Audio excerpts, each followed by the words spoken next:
Scene 1, Apple, take 1. Hello, today is part 1 of a 2-part series of RC helicopters for beginners. We're going to begin with the coaxial, and then we're going to end with a single blade fixed pitch. Let's take a look.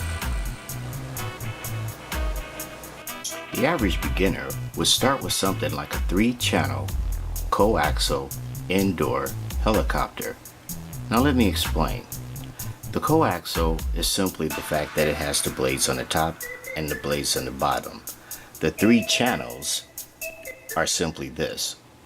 One of the channels would make the helicopter go up and down.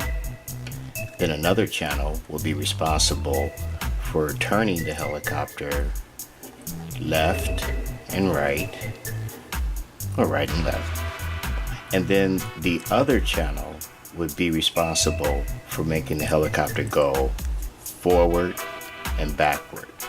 So your channels for your 3 channels would be 1, up and down, 2, left and right, and then 3, forward and backwards.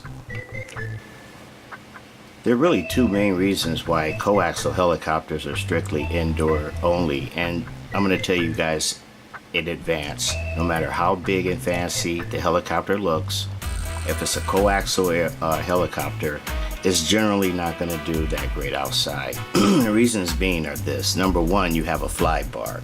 That's this bar right here at the top. It's used to balance the helicopter out, but it also is not great with its wind resistance. Not only that, but when you have the majority of these coaxial helicopters, it relies on the tail rotor exclusively for its forward and backward motion. So basically what's going to happen is, normally when these helicopters are in hover, you'll notice that the tail doesn't move at all. The tail rotor doesn't move at all. But then when you go forward, backward, or you start to turn left or right, you'll see that your thrust literally is coming from your tail motor. And that really doesn't help you when you're outdoors and you have light to moderate winds. To get started in this hobby, I would normally suggest you buy something like a Cyma S107. Those helicopters come with the radio and the helicopter, and they're generally around $20 or less. This is simply just a clone of the Cyma, but it's basically the same thing. It's a 3-channel coaxial helicopter, and it's pretty much exclusively for indoors. There are a rare case here and there where you will find a 3 or 4 channel coaxial indoor micro helicopter that does not rely on the tail for propulsion. Now, as you can see here, this particular helicopter doesn't even have a tail at all. However, unlike the majority of coaxial indoor helicopters that I've seen, this helicopter does have a swash plate.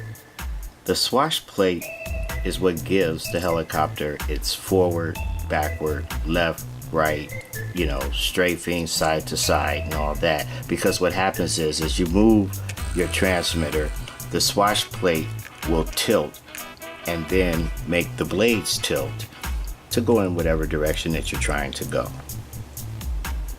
One of the major disadvantages that I found with learning how to fly with 3-channel and then moving to 4-channel is that most of your indoor helicopters do come in 3-channel. However, if you're bold and daring enough to go ahead and find the case where you can get a 4-channel coaxial indoor helicopter, I would strongly suggest you do that, because what that does is it makes the transition into going to outdoor helicopter flying a lot easier. This particular helicopter is in fact a coaxial 4-channel indoor helicopter. Now, the 4 channels allow the helicopter to do this. 1 channel allows the helicopter to go up and down. 1 channel allows the channel, well, your second channel would be to turn the helicopter left and right. Okay, and then your third channel would be to make the helicopter go forward and backwards. But now your fourth channel would allow the helicopter to strafe from side to side. And you will notice that when you learn the art of strafing, you know, it actually combines with the turning, and it allows you to do a lot more, just a lot more great flying. Now with this one, it gets its 4 channels by these 2 motors on the side. So what happens is it operates simply like a normal coaxial would, where, you know, when you're hovering, it still relies on the tail motor for propulsion, you know. But to go side to side, what it does is it has a motor on each side here. So when you want to strafe to the left, the motor would come on for that side to make it go left, and then the motor would come on the other side to make it strafe right. Now this one will give you not only a lot more options in learning how to fly, but again, it'll make it easier in the transition, because I'm going to tell you, once you learn 3 channel and then you go to 4 channel, which is what you're going to have to do to get outdoors, it's going to be really tricky.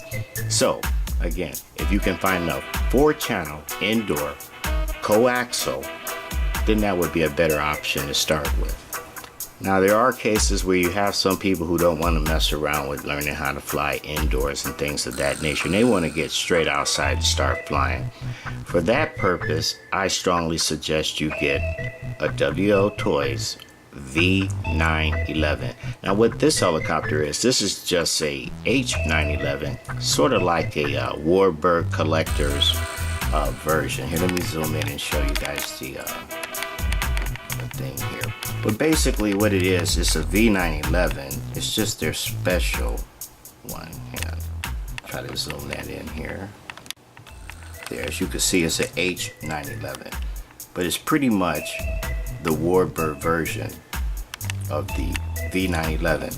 These helicopters are very powerful, they're very fun, they're quick, they're durable, they're confidence builders.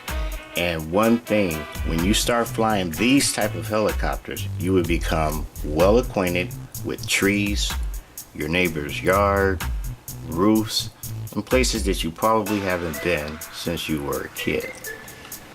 Although these helicopters can fly indoor and out, which, by the way, when I first started flying these, I've actually had success flying these in winds of up to maybe 6 miles an hour.